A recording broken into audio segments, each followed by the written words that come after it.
Prezados amigos, estimados irmãos e irmãs do Ideal Espírita, nosso bom dia e votos de saúde e paz. Um prazer renovado estar com vocês aqui, neste ambiente muito grato ao nosso coração, e a oportunidade sempre renovada de, durante alguns minutos, refletirmos a respeito da mensagem de Jesus, invariavelmente à luz da doutrina espírita.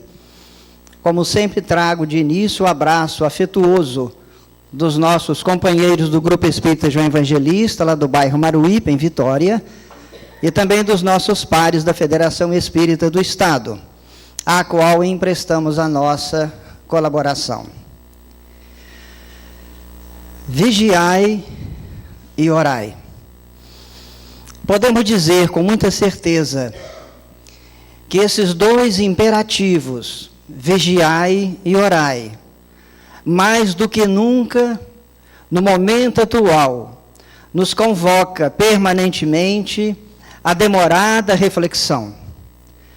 O alerta de Jesus há milênios ainda hoje ecoa de maneira atualíssima em nossas vidas, valendo lembrar, inclusive, que toda mensagem do Senhor tem a característica de que é atemporal. O tempo passa, os milênios seguem, e sempre a mensagem de Jesus estará presente em nossas vidas, orientando-nos o passo incerto ainda.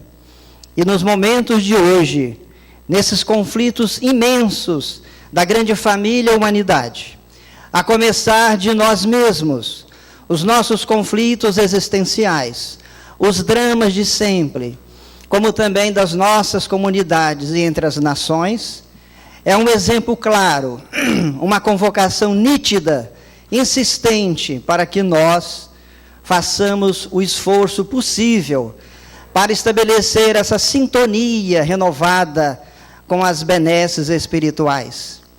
A palavra de Jesus, vigiai e orai, que encontramos em alguns evangelistas, como Mateus, Marco e Lucas, evidentemente se mostra nos dias de hoje como um convite para que nós nos movimentemos, façamos permanentemente uma releitura de nós mesmos, avancemos o quanto possível ante a possibilidade inadiável ou a necessidade inadiável de nos melhorarmos.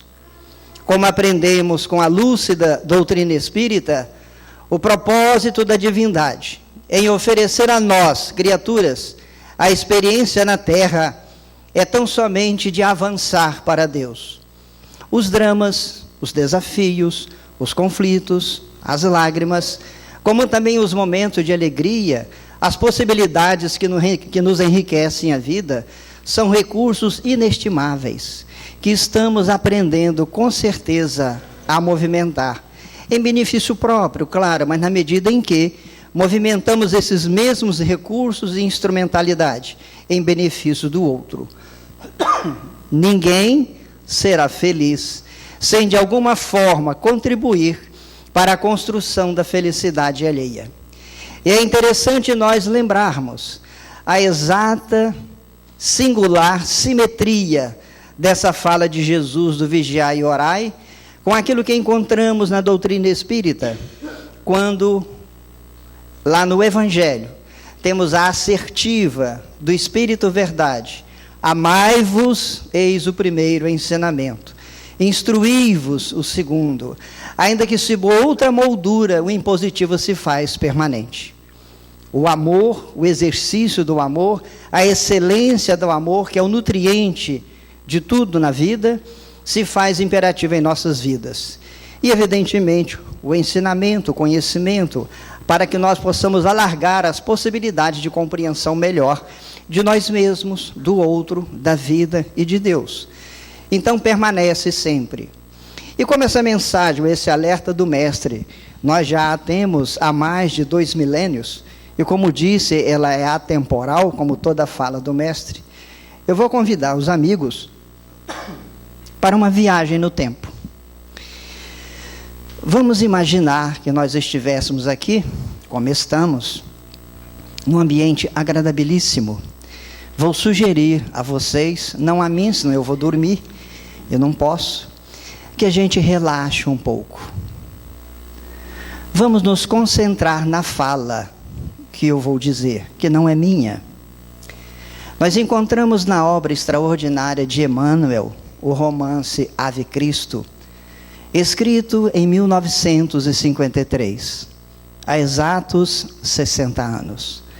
É uma obra extraordinária como tantas outras. E toda a trama das personagens envolvidas, ela se passa no 3º século do cristianismo nascente. Os dramas são de sempre, as expectativas, os equívocos, mas também o pioneirismo de muitos, a abnegação de tantos, em nome do bem, do amor e da paz. E o que eu vou ler, Emmanuel retrata, no capítulo 1º da obra, um momento em que um espírito de alta estirpe, que ele nomina por Clódio, faz uma ligeira preleção a uma série de almas desencarnadas em região próxima à Terra, convidando-os à reflexão do que fala para os imperativos da reencarnação próxima que se aproxima. E eu fico imaginando, eu acho que eu posso fazer isso, que quem sabe, se não todos nós, algum de nós estávamos nessa época, no recuado século III do cristianismo, ouvindo a palavra que ainda pode ser sonorizada em nosso íntimo.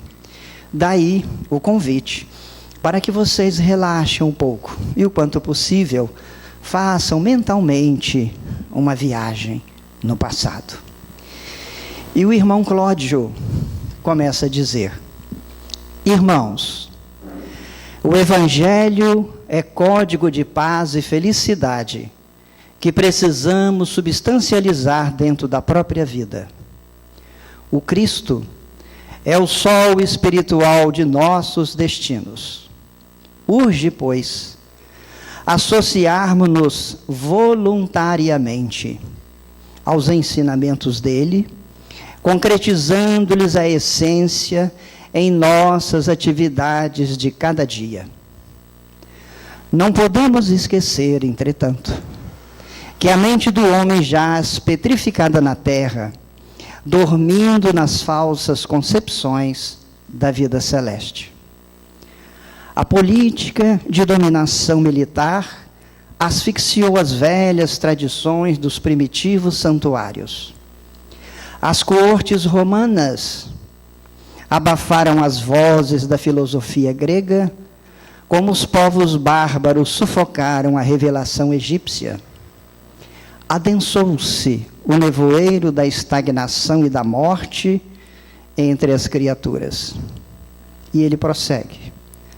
As águias imperiais assentaram na cega idolatria de Júpiter a mentirosa religião da vaidade e do poder. E enquanto os deuses de pedra absorvem os favores da fortuna, alonga-se a miséria e a ignorância do povo, reclamando o pronunciamento do céu. E com ênfase, o benfeitor destaca uma indagação. Como se expressará, porém, a intervenção divina sem a cooperação humana? Sem a heróica renunciação dos que se consagram ao progresso e ao aprimoramento das almas, a educação não passará de letra morta. Imprescindível, portanto, é que saibamos escrever, com o nosso próprio exemplo, as páginas vivas do cristianismo remissor. O Mestre crucificado é divino desafio. Até agora, os conquistadores do mundo conseguiram avançar no carro púrpuro da vitória, matando ou destruindo, valendo-se das legiões de guerreiros e lidadores cruéis. Jesus, no entanto, triunfou pelo sacrifício. E finaliza a mensagem do benfeitor. César, atado às vicissitudes humanas, governa os assuntos referentes à carne em trânsito para a renovação. Cristo reina sobre a alma que nunca morre, aos poucos sublimando-a para a glória imperecível. Não ouvideis, todavia, que somente colaborareis na obra do Cristo, ajudando sem exigir e trabalhando sem apego aos resultados. Como o pavio da vela, que deve submeter-se e consumir-se, a fim de que as trevas se desfaçam, sereis constrangidos ao sofrimento e à humilhação, para que novos horizontes se abram ao entendimento das criaturas. Por muito tempo, ainda, o programa dos cristãos não se afastará das legendas do apóstolo Paulo, que anotou na segunda epístola aos Coríntios, no capítulo 4, em tudo sereis atribulados, mas não aniquilados, perplexos, mas não desalentados, perseguidos, mas não desamparados, abatidos, mas não destruídos, trazendo sempre por toda parte a exemplificação do Senhor Jesus no próprio corpo, para que a vida divina se manifeste no mundo. Termina o autor. Quando eu a li, ou a reli, fiquei imaginando, confesso a vocês, talvez numa ousadia pessoal, de voltar nesses velhos tempos tão antigos, e quem sabe, ouvindo a mensagem, se não essa algo parecido, em que nos estimulava ainda no mundo espiritual, aos impositivos da reencarnação, para que nós, nesse trabalho ininterrupto de auto-melhora, possamos naturalmente oferecer algo, contribuindo para a melhora do outro. Não podemos esquecer que a vida, ela compartilha por excelência no clima de solidariedade. Os benefícios que gostamos de ter, que almejamos, legítimos certamente, mas só acontecerão na medida em que nós merecermos a benesse da divindade. Movimentamos-nos no mundo, evidentemente, sob o crivo da meritocracia. É claro que para a divindade não cabe, como nunca coube, aquele famoso jeitinho brasileiro. Conquanto tenhamos uma certa dose de ousadia de dizer que Deus é brasileiro, mas acima de tudo o Senhor é o amor por excelência, e que implica naturalmente no exercício da justiça, da bondade e da paz. Do texto que nós lemos, eu gostaria de destacar alguns pontos ligeiros. Quando ele fala, por exemplo, aqui, urge, pois, associarmos-nos voluntariamente aos ensinamentos de Jesus. Vale dizer, nos associarmos conscientemente à proposta evangélica. Nos associarmos de forma consciente é fundamental, porque implica em não haver, de forma externa, nada de coercitivo, que nos imponha medo, que nos subjugue. Vamos começar a entender que a aceitar e nos movimentar no clima da mensagem evangélica, não estaremos fazendo a favor algum, muito menos ao Senhor.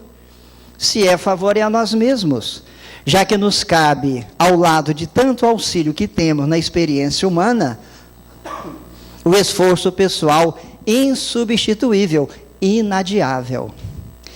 Quando ele prossegue, concretizando-lhes a essência em nossas atividades de cada dia, é para mostrar, meus amigos, que é no nosso cotidiano que se estabelecem ou fundamentam, ou devem fundamentar, as lições do Senhor. A mensagem evangélica, como a proposta espírita, é altamente reflexiva. E a sua mensagem é de prática, é do nosso dia a dia. Falamos tanto em amar, compreender, sentir, perdoar, que bom que a gente reflita, tenha mensagens que nos cheguem, e quem sabe, vez que outra, até a lágrima chega quando a emoção nos envolve. Mas, muito mais do que isso, é imperativo o exercício dessas realidades. É a vivência dessas virtudes, na medida em que possamos. Nenhum de nós fará igual ao outro. Não podemos esquecer que somos individualidades especialíssimas. e que atrás de cada um de nós se perde uma historiografia fascinante, que se perde no tempo. E quando aqui chegamos, o propósito é aprender, agregar valores novos, estarmos sempre fazendo uma releitura íntima para descobrir o verdadeiro eu, ou self, a essência do ser, e dessa forma prosseguirmos no caminho da evolução. Mais adiante ele diz assim: como se expressará, porém, a intervenção divina sem a cooperação humana? Se é verdade que precisamos do amparo dos céus, não menos verdade é que para a realidade divina se estabelecer no mundo objetivo das formas onde estamos, é necessário o nosso contributo, sim. Não que a divindade precise disso, mas é o impositivo natural do grande processo da evolução. Precisamos de vivenciar o quanto possível essas realidades.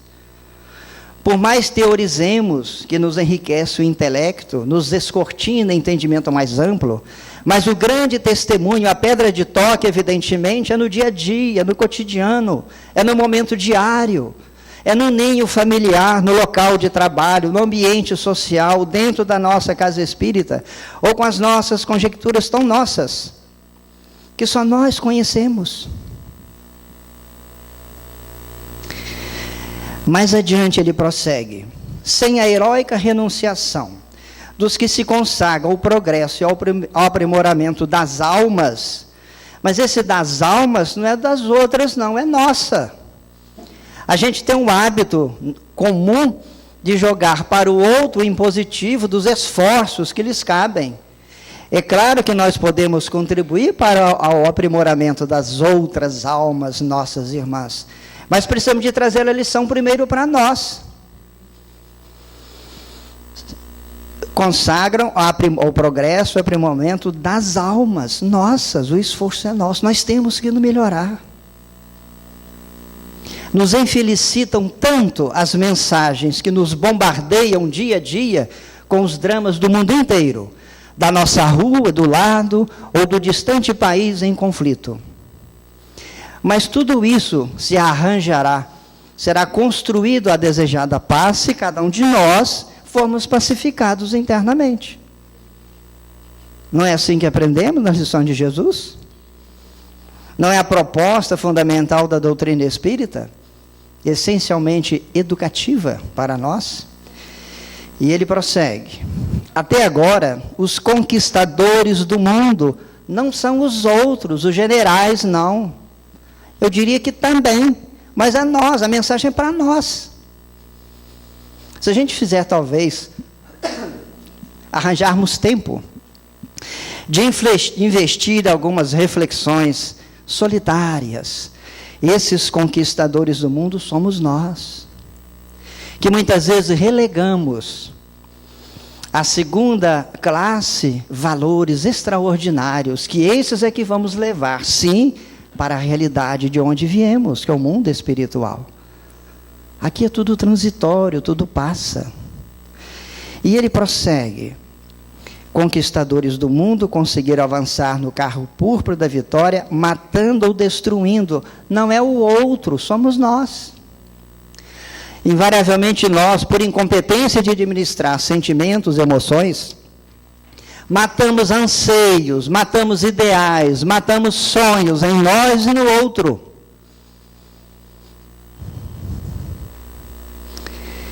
E ele prossegue: valendo-se das legiões de guerreiros e lidadores cruéis. Quem são esses guerreiros e lidadores cruéis? Não é o outro, é ainda a velha vaidade, o orgulho, o egoísmo que temos dentro de nós. Precisamos de aprender a ter essa sensibilidade para trazer da lição que nos chega apontamento que falam diretamente para cada um de nós. Somos ainda os velhos guerreiros do passado, dos séculos que já se diluíram no tempo. E ainda sob que de outra forma, outra moldura, não raras vezes nos portamos como esses desajudadores da vida, complicadores da harmonia alheia e da própria.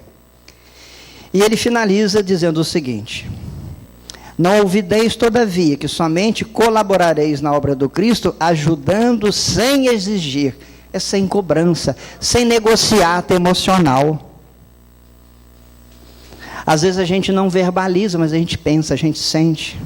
Senhor, vou dar um exemplo. Durante 30 anos eu vou no centro espírita. Vou tomar passe durante 25. Vou ser médio por 15, e por aí vai. Mas a expectativa de que as benesses nos cheguem por conta desse esforço, que não estamos fazendo favor a ninguém. Não é favor ser bom, justo, leal, amigo, amoroso. Precisamos de nos desvestir essa capa pesada que ainda temos, de que qualquer esforço em nome do bem ou do certo, estamos fazendo algo de extraordinário, e que a divindade cabe nos oferecer, sim, adequado retorno, justa recompensa.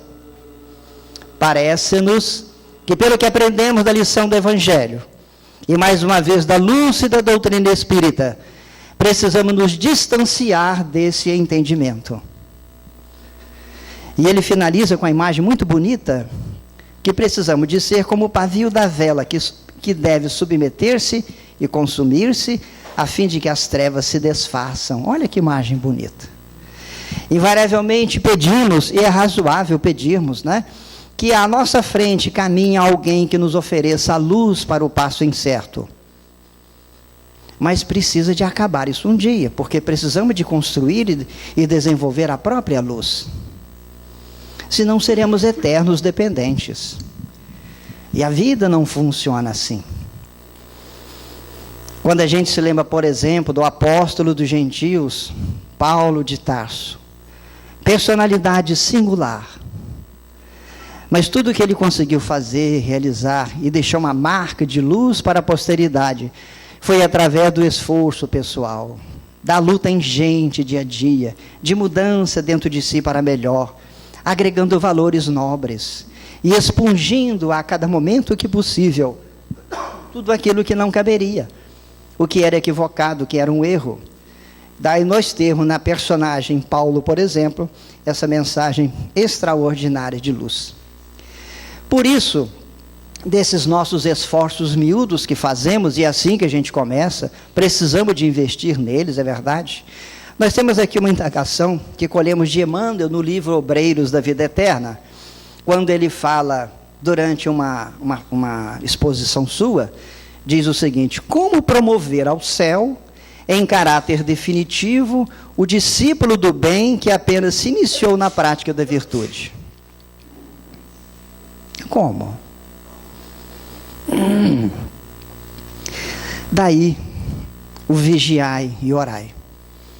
Imperativos perfeitamente atuais. E com um detalhe que eu acho que vale ressaltar: essa palavra vigiai, esse verbo vigiai, ele vai além do que talvez ele demonstre pela sua leitura pura e simples. O vigiai não é somente estar à espreita, à espera, atento, de atalaia. Por outras traduções do grego original, que a gente conhece, inclusive a palavra ou o verbo vigiai, quer dizer, acima de tudo, que o indivíduo se descubra. O vigiar não tem o sentido de ficar parado, omisso, esperando que as coisas aconteçam, ou que a generosidade divina nos abrace. Não, acima de tudo quer dizer despertai para as realidades da vida imortal, para os compromissos que cada um de nós tem, e que precisamos, passo a passo, ir melhorando esse movimento interior de melhora. Eu me recordo aqui agora que existe um livro, o título é muito curioso, eu anotei aqui: Bonito é Ser Você. Esse livro é escrito por um médico paulista, ele é cirurgião plástico, o Dr. Rolando Zani. E na introdução da obra, ele registra um fato, que eu vou dar como real, curioso, com um certo toque de humor, mas nos serve para alguma reflexão. Diz ele que em determinada época, George Washington, o presidente americano, estava numa festa indispensável da sua presença. E diz que lá pelas tantas, ele chega para o lado do seu secretário particular, aponta para um cidadão que estava no ambiente e fala assim: nossa, mas que homem feio. Aí o secretário fala: presidente, aquiete-se, a coisa passa. Daqui a pouco ele de novo chama o secretário: olha, mas ele é muito feio. Aí o secretário fala assim: mas presidente, ele não tem culpa de ter nascido feio. Aí o presidente fala: é razoável que ele não tenha tido culpa de nascer feio, mas ele é responsável por continuar feio. A coisa tem uma certa dose de humor, mas se aplica a nós. Todos nós ainda temos, compreensivelmente, o que chamaríamos da fealdade espiritual. Os nossos equívocos sistemáticos, os nossos dramas íntimos, não é verdade? As nossas incompetências. Isso é feio no campo da evolução da alma, radiosa que deve ser. Então, nós precisamos de movimento, de ação. São atividades que nós chamamos de proativas. E dentro dessa proposta do orai e vigiai, em que não devemos ficar simplesmente na expectativa, aguardando, mas nos movimentarmos, fazer um trabalho continuado de autoconhecimento, eu vou dividir com vocês o que nós encontramos na obra Opinião Espírita, psicografia de Chico Xavier, há 50 anos, editada em 1963, em que o espírito André Luiz, como sempre, muito oportuno, muito objetivo, muito claro, apesar de amoroso, traz para nós algumas indagações. O que a gente vai ler aqui, acho, serve oportunamente para instrumentar-nos a esse orai e vigiai. E lembrando também que orai, ou orar, não é simplesmente ou tão somente verbalizarmos a nossa prece. Até porque se fosse assim, quem fosse mudo estava perdido, convenhamos, não é? Orar, acima de tudo, é uma postura interior. É uma motivação sincera, nobre, de estabelecermos sintonia com Deus. Isso aqui é orar. O trabalho, qualquer movimento, qualquer ação, é uma oração. Orar é arar. Já dizia Divaldo, numa reflexão muito bonita a respeito do trabalho. Então, nesse livro Opinião Espírita, ele começa dizendo assim, o André Luiz: o dever de todo espírita cristão é tornar-se progressivamente melhor. Dever. Veja a felicidade do espírito nobre. Ele não está obrigando a ninguém a fazer. Ele está dizendo que o dever, e evidentemente assim é, de todos nós tornarmos melhor. Útil assim, diz ele, verificar de quando em quando, com rigoroso exame pessoal, a nossa verdadeira situação íntima. E essa fala de André Luiz nos remete à questão 919 do Livro dos Espíritos, cuja resposta do benfeitor: conhece-te a ti mesmo. É a grande chave que estamos aprendendo a acionar para nos conhecermos melhor, descobrir os defeitos, as incompetências, mas também as coisas boas que já construímos. Fico imaginando, em tempo recuado, será que eu me permitiria ficar alguns minutos ouvindo alguém falar sobre evangelho, sobre paz, sobre amor, em que a gente se debruça hoje nos nossos livros para compreender melhor a nós mesmos, descortinar essa realidade da vida espiritual? E hoje já estamos aqui, já nos permitimos nos envolver, compartilhar com tantos corações amigos essas realidades da alma. E ele diz, por fim: espírita que não progride durante 3 anos consecutivos, permanece estacionário. Aí começa a complicar. Não é?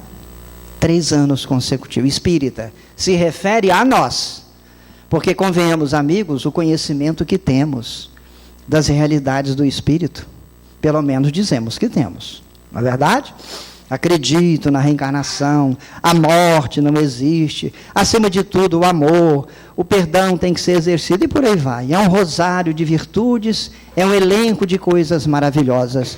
mas que precisamos, acima de tudo, nos movimentar no seu exercício efetivo, eficaz, amoroso. E a partir daqui ele nos mostra 20 questões para a gente pensar. E o que ele fala aqui, penso eu, se encaixa perfeitamente na proposta do vigiar e orai. Já que vigiar e orar não é ficar esperando, é movimentar-se, não é? É fazer o esforço continuado para a melhora que não deve demorar. Primeira pergunta que ele coloca: testa a paciência própria, estás mais calmo, afável e compreensível? Não vamos responder as 20, que não vai dar tempo, né? Vai ser um trabalhão danado. Mas veja a primeira pergunta dele: estás mais calmo, afável e compreensível? Inquire as tuas relações na experiência doméstica. Conquistaste mais alto clima de paz dentro de casa? E não está perguntando se nós desfrutamos de mais calma e paz, se nós conquistamos.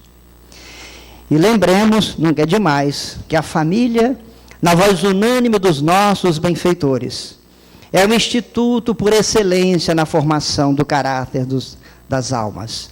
Apesar de todo o drama que existe em nossos núcleos familiares, mas ainda assim, é o excelente meio que a providência divina tem de oferecer a oportunidade a nós outros de aprendermos a relação saudável. Então a pergunta é muito pertinente: conquistaste mais alto clima de paz dentro de casa?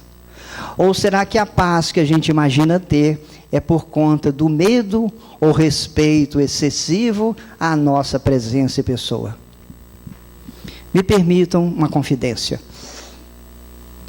Há muitos anos, mas também nem tantos assim,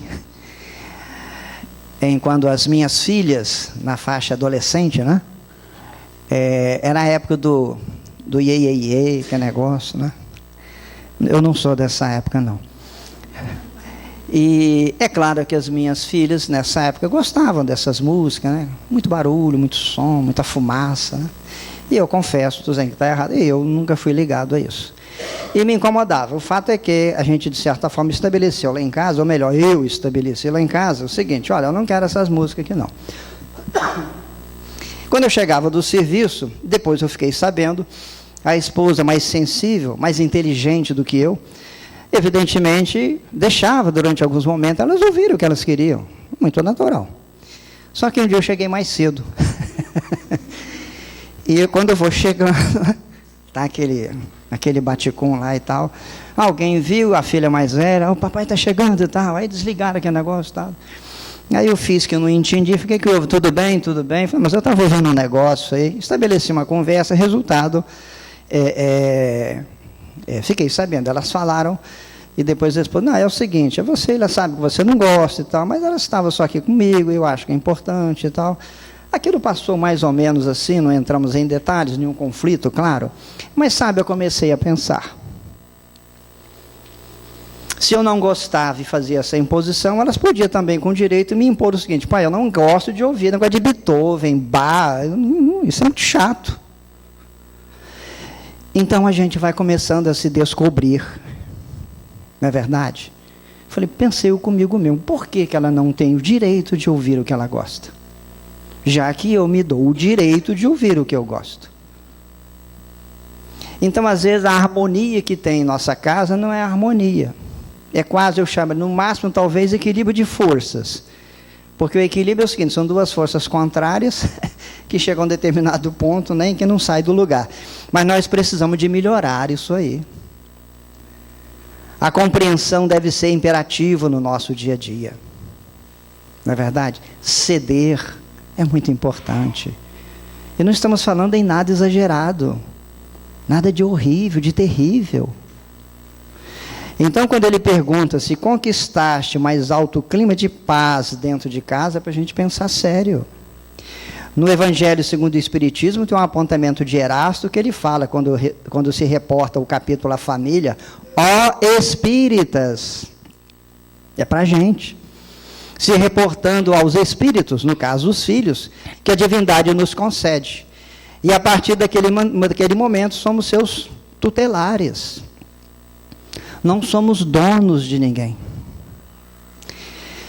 Ele insiste na pergunta: investiga as atividades que te competem no templo doutrinário, colaboras com mais euforia na seara do Senhor? Para que a gente vem aqui? Só para receber? Estou provocando vocês, me permitam. Só para receber? Legítimos queremos receber, mas só para receber? Ah, mas eu não tenho tempo, a não ser o domingo, eu não tenho nem um dia para voltar lá no Centro Espírita. Reze por nós que estamos aqui todo dia. Desejem bem e progresso à casa e à causa. Movimentemo-nos nós outros que não podemos vir aqui com dignidade onde a vida nos coloque. Para que possamos dar o testemunho das lições aqui recebidas. É a maneira de ajudar. André prossegue. Observa-te nas manifestações perante os amigos, trazes o evangelho mais vivo nas atitudes? Ou a gente só se abraça e fala em paz e amor aqui dentro? Aqui é fácil, não é verdade? É muito fácil, porque, por exemplo, todos vocês nos honram com atenção e carinho. Então é fácil, eu também me desdobrar em gentileza, né? Mas a pedra de toque é lá fora, no dia a dia, no nosso cotidiano, nos desafios que toda hora, como é que estamos? E como a gente sempre aprende, o Evangelho é roteiro de aplicação prática no nosso dia a dia. Que a gente não se permita, queridos irmãos e irmãs, a simplesmente nos deleitarmos com a mensagem que nos enriquece o ser, que nos faz bem, e é bom que faça bem, mas precisa de um passo seguinte, do degrau acima, para nós fazermos jus às bênçãos do Mestre, de Deus, que estão sempre aí, espontâneas e generosas. André continua. Reflete na tua capacidade de sacrifício. Notas em ti mesmo mais ampla disposição de servir voluntariamente? E voluntário é bom explicar, ou pelo menos renovar, né? Para muitos de nós, os espíritas, esse negócio de voluntário é o seguinte: eu sou voluntário aqui do atendimento fraterno, ameaçou chuva, eu não vou. Não é? A unha encravada do eu também não vou. E tem um jogo de futebol, eu também não vou. Nada contra quem gosta de jogo, que eu também gosto. Mas sabe, gente, o voluntário é só até aquele momento que o indivíduo assume o compromisso. Assumiu, é empregado. Tem horário para cumprir. Tem responsabilidade a atender. Não é verdade? Para a gente pensar nisso. Isso aqui é o vigiar e orar. Vigia-se atuando, não de espreita. Ora-se não somente verbalizando em pensamento a prece a Deus, mas em ação efetiva no bem. André prossegue. Pesquisa o próprio desapego. Andas um pouco mais livre de influências e de posses terrestres? Não é? Nenhum problema ser milionário. Aliás, o meu anseio até hoje ser milionário, de preferência bilionário. Não espalhem. O problema é não deixar que os bens, quaisquer que sejam eles, nos dominem. O proprietário sou eu e não o bem. Mas muitas vezes, ou geralmente, acontece o contrário. A gente se perde nas facilidades, nas benesses que chegam, que a vida nos beneficia, mas não é como benesse gratuita. Invariavelmente é teste para aferir como estamos atendendo aos impositivos da vida. Usas, olha que interessante isso aqui, usas mais intensamente os pronomes nós, nosso e nossa, e menos os determinativos eu, meu e minha.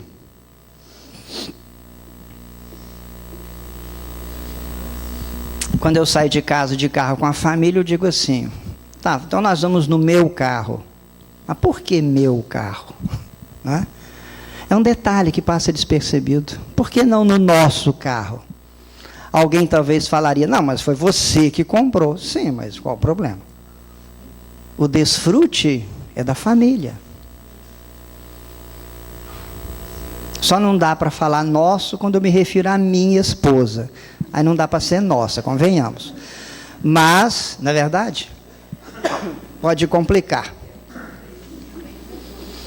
Teus instantes de tristeza ou de cólera surda, às vezes tão conhecidos somente por ti, estão presentemente mais raros?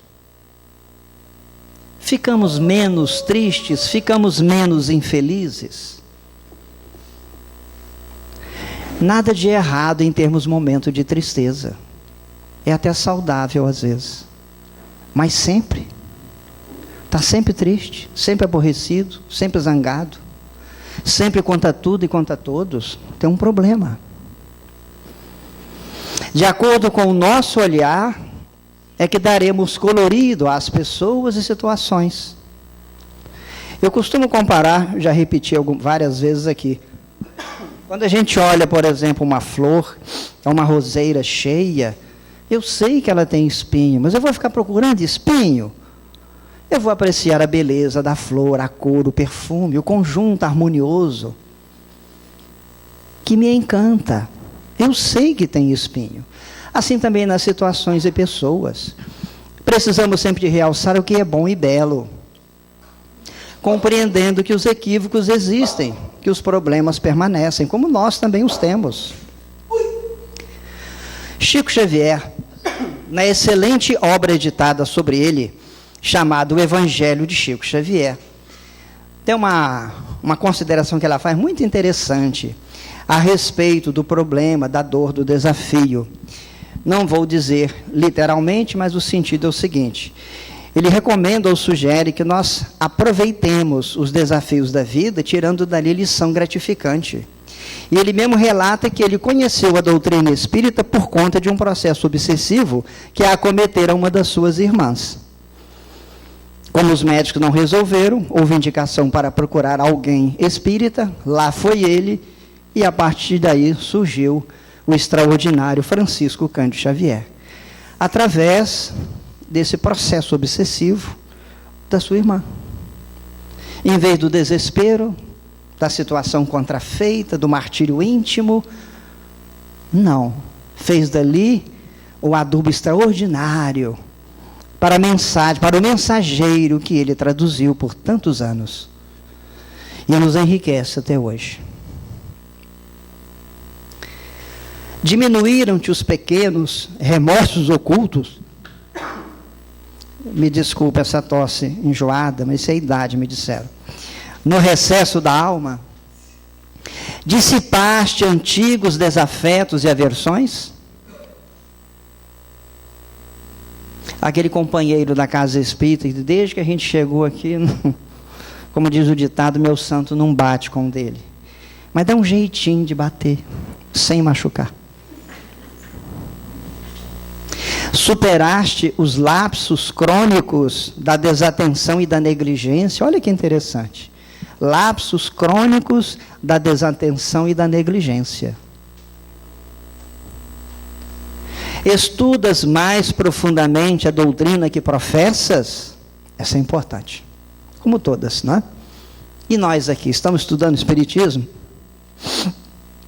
Não é decorar fundamento espírita. Que bom, quem tem a boa memória, que possa gravar, né, textos e textos, né? Mas, quando ele fala, estudas mais profundamente, é mergulhar na essência da mensagem espírita. Abrindo o nosso entendimento, para podermos responder, não porque cremos, mas porque começamos a conhecer e saber quem eu sou, de onde vim, para onde vou, o que faço aqui. Qual o propósito da divindade para comigo, para com todos? Por que tanto drama, tanta dor, tanta lágrima? Quem é o responsável? Para muitos é fácil, Deus, ou a ausência dele. Entendes melhor a função da dor? Essa é uma grande questão. Invariavelmente, grande leva de outros pensamentos religiosos, todos respeitáveis, tem na dor, qualquer que seja ela, uma desgraça infeliz, e que a qualquer custo deve ser banida da vida do indivíduo. A doutrina espírita tem outra perspectiva. Não é que queiramos ou desejemos sofrer, porque não faria sentido. Mas é recolher o desafio que nos chega sob qualquer moldura como recurso educativo da vida. Uma vez eu li, me parece que foi numa obra espírita, eu não tenho na memória qual exatamente, é o seguinte, as doenças, enfermidades que a gente nos é acometido, né? Claro que muita coisa é pela própria imprevidência nossa, invariavelmente, né? Daqui ou do passado. Mas eu nunca esqueci, quando fizeram referência à diabetes.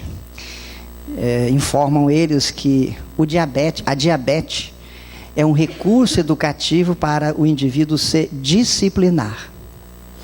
Cuidado quem é aí, sabe? Que tem que ter muito cuidado com a alimentação, medicação adequada.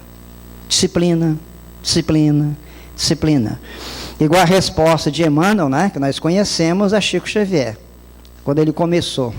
Mas o que eu preciso, meu irmão? 3 coisas. Quais são? Disciplina. E a outra? Disciplina. E a outra? Disciplina. E eu acho que eu estou no caminho, porque meu pai foi aos 70, eu estou chegando lá, já tirei o açúcar, não como mais doce. Mas sabe, compreendermos a melhor a função da dor. E não é só a dor física, não, que nos acomete, dói, não. A dor moral, que é a que mais marca. O afastamento de um amor tão querido. A perda de uma afeição cara. Um sonho que não se concretizou. Sabe? É aprender nisso aí a construir adubo adequado para que a gente possa prosseguir. E ele permanece. Ainda cultiva alguma discreta desavença? Tens orado realmente? Olha só, tens orado realmente?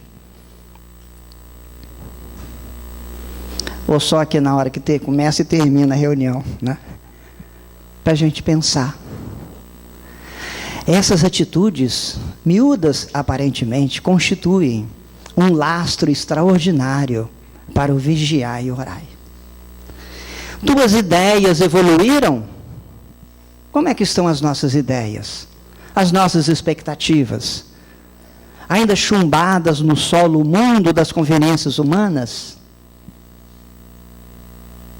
Será que a gente realmente se percebe, acima de tudo, como um ser espiritual imortal? Que hoje somos um passageiro rápido no mundo, entre o túmulo, entre o berço e o túmulo? Tua fé raciocinada consolidou-se com mais segurança? Tens o verbo mais indulgente, os braços mais ativos e as mãos mais abençoadas? Como é que está a nossa palavra, o nosso verbo? Às vezes em situações difíceis, complicadas, claro, né? Que exige até um toque de energia. Mas como é que está a nossa palavra? Existe uma frase que diz o seguinte: todo pensamento é força, toda palavra é ação. Verdade. Verdade. A gente não se apercebe disso. Mas como espíritas, que sabemos disso, é bom fazer valer, privilegiar esses cuidados. Numa das obras da série André Luiz, me parece que nos domínios da mediunidade, há um apontamento interessante de um benfeitor quando conversa com ele a respeito de mediunidade, de pensamento, etc. E lá pelas tantas o benfeitor diz para André: André, os nossos pensamentos geram nossos atos. Os nossos atos geram pensamentos nos outros. Veja que queiramos ou não, somos corresponsáveis, sim, pelo outro. Na justa medida, evidentemente. Esse é um grande diferencial da doutrina espírita, que não nos isola no nosso mundo muito íntimo, pessoal, particular, quase egoísta, mas nos mostra o imperativo do convívio solidário com tudo e com todos, ainda que sem saber. O Evangelho é alegria no coração. Estais de fato, finaliza ele, mais alegre e feliz intimamente nesses 3 últimos anos? Para a gente, isso é dever de casa. Estais de fato mais alegre e feliz intimamente nesses 3 últimos anos? Amigos, que o drama, o problema, o desafio não nos amofine ao ponto de nos encaixotar. Os exemplos temos aos montes, a começar pelo próprio Cristo. Mas chegando mais próximos de nós, quantas personalidades, para falar daquelas que o mundo todo quase conhece. O trabalho foi de esforço continuado, abnegação sem fim, entrega de si para o outro. Um verdadeiro exercício da caridade preconizada pela doutrina espírita, como encontramos na questão 886 da obra. Quando Kardec pergunta aos benfeitores como Jesus entendia a palavra caridade. E fugindo do conceito comum, distanciando-se das possibilidades mundanas, eles respondem: benevolência para com todos, indulgência para com as falhas alheias e perdão das ofensas. A percepção, então, é de que caridade, acima de tudo, não é dar algo, mas doar-se. É um processo de autodoação ao outro que reveste em benefício pessoal. É da lei. E André termina o seu texto. Não te iludas. Um dia que se foi é mais uma cota de responsabilidade, mais um passo rumo à vida espiritual, mais uma oportunidade valorizada ou perdida. Interroga a consciência quanto à utilidade que vens dando ao tempo, à saúde e aos ensejos de fazer o bem que desfrutas na vida diária. Faze isso agora, enquanto te vales do corpo humano, com a possibilidade de considerar diretrizes e desfazer enganos facilmente, pois que, quando passares para o lado de cá, muita vez já será mais difícil. É a lição que recolhemos do nosso benfeitor amigo André Luiz. Penso que vale a gente refletir demoradamente sobre ele. Na verdade, esses passos, são 20 passos, miúdos que ele sugere, na forma interrogativa, com certeza serve como um roteiro muito claro, muito bom, para nós exercitarmos o vigiar e orar de Jesus. Reforcemos, vigiar necessariamente não é somente estar de atalaia, na expectativa e de espera, não. É movimento continuado, passo à frente, degrau a degrau. Orar, ainda que façamos pela mente ou verbalizando a mensagem de sintonia com o Senhor, mas acima de tudo é ação positiva no bem. Muito obrigado aos irmãos e irmãs e muita paz.